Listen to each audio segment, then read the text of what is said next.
marche. Ouais, c'est beau, ça marche. C'est très beau. Ouais. Ça change, c'est une appli, ouais, mais c'est bien posé, au bon endroit, c'est très juste, c'est très bien fait. Moi, tu vois, ça me...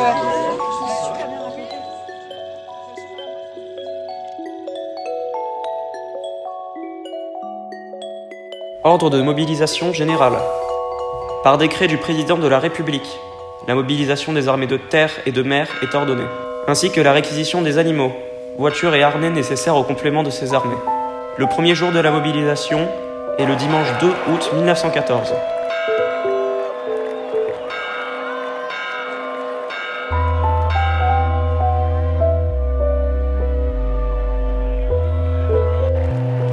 Ils avaient 17, 25 ou 30 ans. Beaucoup portaient les cheveux courts et la moustache. Beaucoup avaient les mains et la nuque parcheminées du laboureur, les doigts usés de l'ouvrier, les ongles cassés du tourneur ou du mécanicien.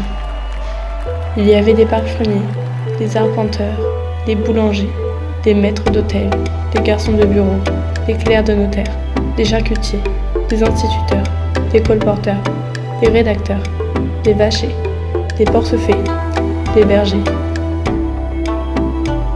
Il y eut soudainement des civils, des militaires de carrière, des conscrits, des réservistes, des artilleurs, des marins, des fantassins, des zouaves, des aviateurs, des sapeurs, des brancardiers, des agents de liaison, des télégraphistes, des sous-officiers, des sous-mariniers.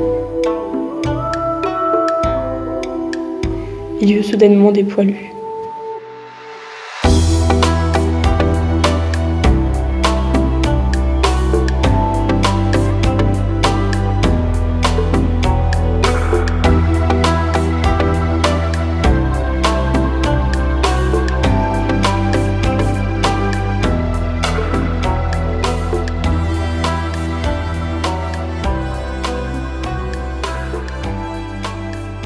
Je suis Madeleine Aumaître, j'habite à Lirnol, nous sommes en 1974. J'ai 68 ans. Quand la guerre a éclaté en 1914, je n'en avais que 8. Aujourd'hui, 60 ans se sont écoulés depuis la Première Guerre et je me décide enfin à en parler. Voici quelques extraits de mes lettres de témoignage. Le 2 août 1914, jour où les gendarmes viennent annoncer à mon père la mobilisation générale. Ma mère, Marie, se dévoue elle aussi en participant aux quêtes au profit des blessés et prisonniers et en tricotant des chaussettes pour les soldats des tranchées. Quant à moi, je participe à cet élan de solidarité à l'école. On vend des insignes au profit des soldats, blessés, prisonniers, des victimes de la guerre. Dans les premiers mois de la guerre, les femmes et les enfants de Lirnol se réunissent pour prier tous les soirs. Lorsqu'un de mes oncles est tué lors d'un bombardement en Argonne en avril 1915, je porte alors le deuil comme ma mère. Je suis toute vêtue de noir. Je suis même coiffée d'un chapeau de crêpe de chine noire.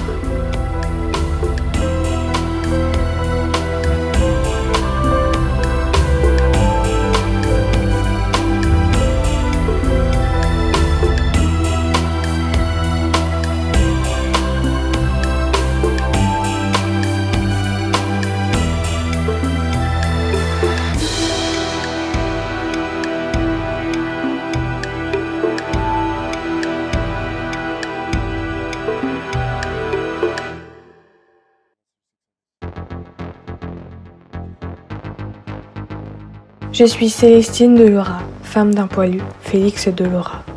J'habite à Escurolles. Je suis mariée avec Félix depuis le 9 février 1907. Ensemble, nous avons 2 enfants, Germaine et Raymonde. Mon mari a été mobilisé en août 1914. Il avait 33 ans, puis envoyé au front en mars 1915. Je lui envoie de nombreuses lettres pour lui expliquer le travail que j'effectue à la ferme et lui donner des nouvelles de notre famille, notamment de nos filles. En voici un extrait. Mon cher Félix, Mémène t'écrira encore un de ces jours. Elle a bien fait des progrès, mais je crois qu'elle est maintenant plus forte en lecture et en calcul qu'en orthographe. Je travaille à la ferme, accompagnée de son oncle Félix et de son père. Le début du mois de septembre est très sec. Malgré tout, nous avons réussi à battre seuls grâce à la machine venant de Saint-Rémy. Nous avons battu l'avoine, l'orge, les poirons, mais pas les fèves ni les haricots. Les blés sont bons et l'avoine très bon, alors nous aurons encore de quoi vivre. Je suis Pierre Gué, j'ai 30 ans en 1914. Je suis agriculteur au domaine du Vieux-Chambord, à Tréteaux, et fais partie des fusillés de Vingré. Voici la dernière lettre que j'envoie à ma femme avant mon exécution. Le 27 novembre, à 3h du soir, l'artillerie allemande s'est mise à bombarder les tranchées pendant 2 heures. La première section qui était à ma droite a évacué sa tranchée sans qu'on le sache. Vers 5h du soir, nous mangions la soupe en veillant devant nos créneaux, quand tout à coup, les Allemands viennent par la tranchée de la première section. On nous croise la baïonnette sur la poitrine en disant « Rendez-vous, haut les mains, on vous fusille !» Je me suis vu prisonnier avec un autre de mon escouade. Je saisis un moment d'inattention pour m'échapper. Il y avait un pareil là en face de moi. Je me suis jeté en face, au risque de me faire tuer par les balles, et comme je n'ai plus vu de camarades, je suis descendu par la tranchée pour rejoindre ma section. Et nous sommes remontés pour réoccuper la tranchée. Le lendemain, tous les officiers et chefs des sections étaient bien à leur poste. Et nous, pour ne pas être restés prisonniers des Allemands, nous avons passé en conseil de guerre. Nous ne sommes pas plus coupables que les autres camarades de ma section. Nous avons passé au conseil de guerre le 5 décembre. Toute la demi-section, tous les autres ont été acquittés. Et nous avons été si condamnés qu'ils ne sont pas plus coupables que les autres. Mais si nous mourons pour les autres, nous serons vengés par Dieu, attendant de nous revoir dans les cieux. Pardonne-moi bien de la peine que je vais te faire, ainsi qu'à mes pauvres parents. Je vais demander l'aumônier pour me confesser. On ne me le refusera pas, je suis innocent. Adieu, je ne sais plus quoi te mettre, moi qui avais tant de choses à te dire. Oh, pardonne-moi, encore une fois, ainsi qu'à mes chers parents. Je n'ai pas peur de la mort, puisque je suis innocent du fait qu'on me reproche. Par arrêté du 18 février 1921, la Cour de cassation nous réhabilite, moi et mes camarades.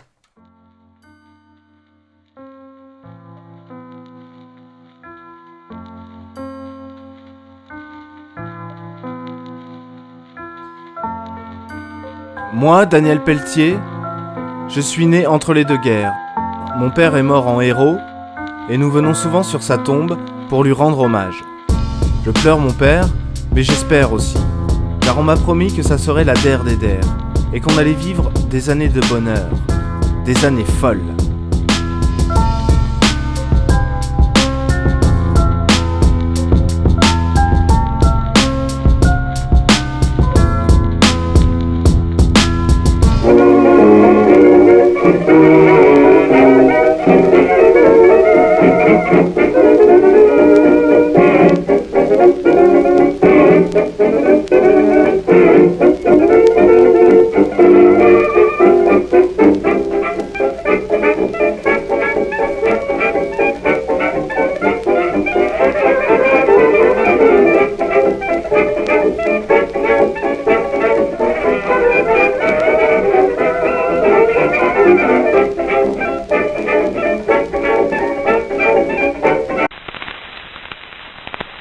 Mesdames, Messieurs, nous avons le regret de vous informer que nous sommes dans l'obligation de suspendre le spectacle.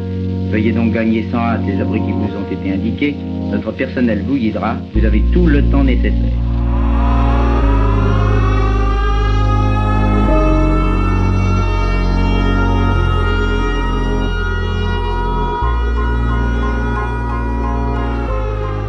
Je suis Charlotte Delbault, née le 10 août 1913. Je suis une écrivaine française, femme de lettres. Engagée dans la résistance intérieure française, j'ai vécu la déportation. Je vous livre ici mon témoignage, extrait de mon livre « Aucun de nous ne reviendra ». Rue de l'arrivée, rue du départ. Il y a les gens qui arrivent. Ils cherchent des yeux dans la foule de ceux qui attendent, ceux qui les attendent. Ils les embrassent et ils disent qu'ils sont fatigués du voyage. Il y a les gens qui partent. Ils disent au revoir à ceux qui ne partent pas et ils embrassent ses enfants. Il y a une rue pour les gens qui arrivent et une rue pour les gens qui partent. Il y a un café qui s'appelle à l'arrivée et un café qui s'appelle au départ. Il y a des gens qui arrivent et il y a des gens qui partent. Mais il est une gare où ceux-là qui arrivent sont justement ceux-là qui partent. Une gare où ceux qui arrivent ne sont jamais arrivés, où ceux qui sont partis ne sont jamais revenus. C'est la plus grande gare du monde. C'est à cette gare qu'ils arrivent, qu'ils viennent de n'importe où. Ils y arrivent après des jours et après des nuits, ayant traversé des pays entiers. Ils y arrivent avec les enfants, même les petits ne devaient pas être du voyage. Ils ont emporté les enfants parce qu'on ne se sépare pas des enfants pour ce voyage-là. Ceux qui en avaient ont emporté de l'or parce qu'ils croyaient que l'or pouvait être utile. Tous ont emporté ce qu'ils avaient de plus cher parce qu'il ne faut pas laisser ce qui est cher quand on part au loin. Tous ont emporté leur vie.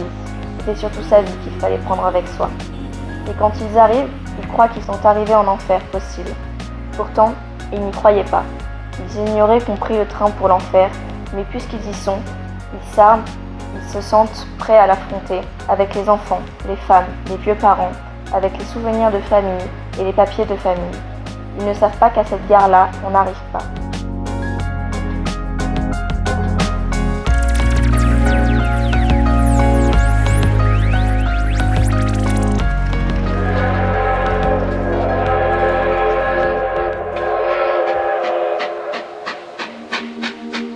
Je suis Eugène Laurent. J'ai été arrêté le 10 mars 1943 à l'âge de 21 ans à La Palisse où j'étais boulanger. Je m'étais fait faire une fausse carte d'identité. Mais la Gestapo m'a retrouvé car je ne voulais pas travailler pour les Allemands dans le cadre du STO. Je suis transféré à la Malcoiffée à Moulins, puis à Compiègne. Le 27 juin 1943, je fais partie du convoi des 14 000 qui arrive à Buchenwald. Je suis rasé et revêtu de la tenue rayée et je découvre l'univers des bagnes nazis. Je résiste au froid, au coups, à la nourriture insuffisante et aux corvées de pierre. Le 7 juillet 1943, j'embarque dans un convoi formé à la gare de Weimar. Après 2 jours de train, j'arrive à Peenemünde, le centre d'essai et de fabrication d'armes secrètes, les fameux V2. Tous les jours, après 12 heures de travail, je dois effectuer 2 heures de travail supplémentaires sous le contrôle des capots et d'un garde SS. Je vole une cuillère qui me servait à tout, pour me raser, couper et manger. Durant la nuit du 17 au 18 août, le site est bombardé par l'aviation alliée et je suis transféré dans le camp de Dora, véritable galerie dortoir souterraine où l'on travaille nuit et jour. J'y suis resté 4 mois. Je vois mon ami Berthué se faire assassiner à coups de pelle par un SS car il est accusé de sabotage. Lors de la débâcle, je suis très faible et ne pèse plus que 35 kg. J'ai mangé cru la viande d'un cheval mort sur la route. Le 5 mai, je m'enfuis de la longue colonne de prisonniers car ceux qui ne suivent pas sont abattus. Je parviens à rejoindre un camp de prisonniers de guerre français qui est délivré par les Russes le 8 mai 1945.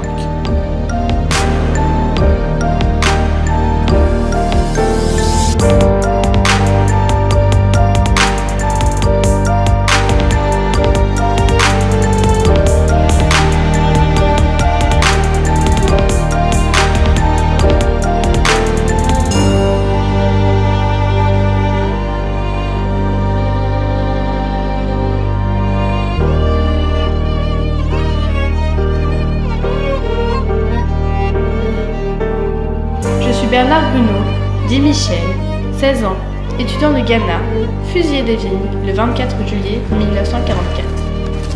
Le 24 juillet 1944, les Ghanatois découvraient aux vignes les corps martyrisés de 4 résistants FTP. Léopold Maupas, dit Marceau, 30 ans, ouvrier et chef du camp Dionné.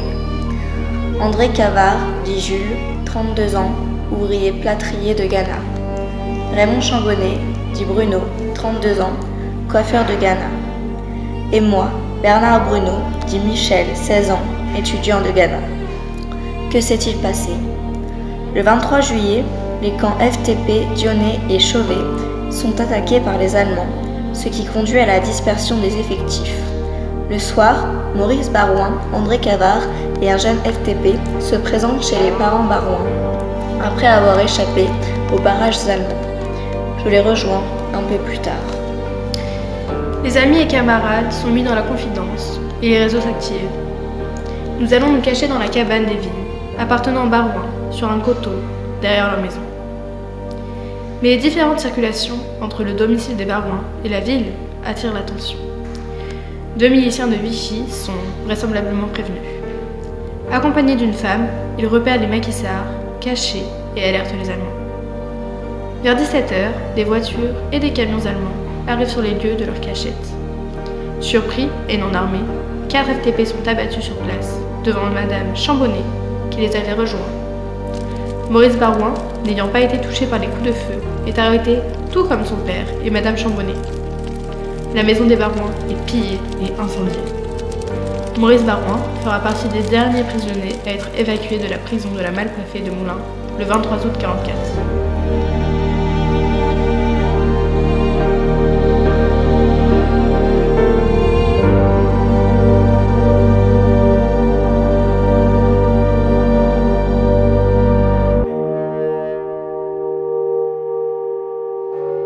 Ici, radiodiffusion française. Les troupes alliées sont à proximité de Paris. L'ennemi traqué bat en retraite avec les débris d'unités démoralisées. Les forces françaises de l'intérieur se sont magnifiquement battues suivant l'exemple de la France entière. L'heure est venue de chasser définitivement l'ennemi de la capitale. La population tout entière doit se soulever.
Moi, Daniel Pelletier, je n'ai pas eu la chance de survivre à cette guerre fratricide.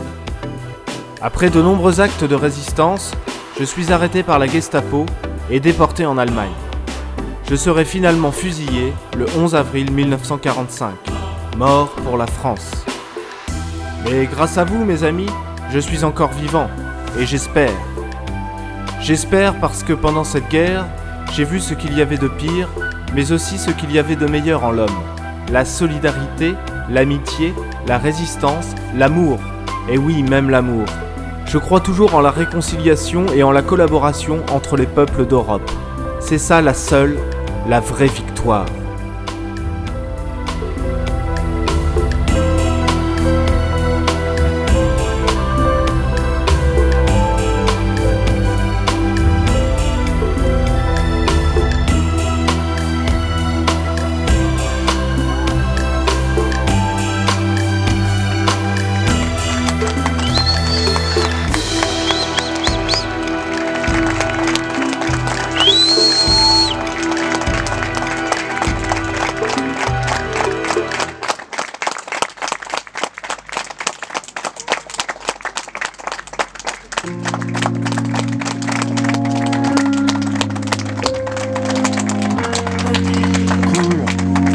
Super.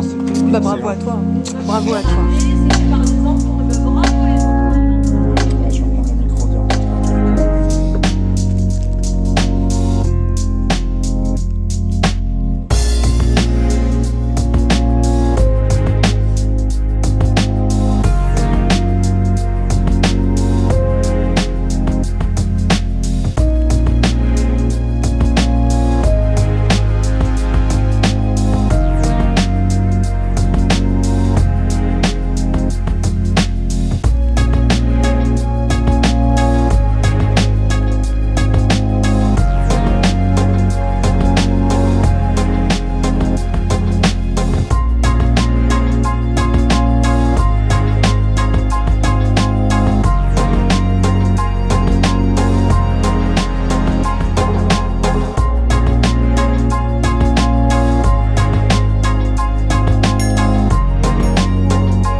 ça n'a rien à voir avec là. Rien à voir. On l'a en entier. On va peut-être le récupérer. Ouais, ce serait bien. Bravo Pablo. Bon, bah, bravo. Non, peut-être pas que tout le monde, mais c'est bien. Merci. Ouais, c'est ça que ça marche. C'est très beau. Ouais. Ça change, ouais, mais c'est bien posé, au bon endroit, c'est très juste, c'est très bien fait. Moi, tu vois, je trouve super bien raconté. Enfin, je sais pas, moi, ça me... Tous les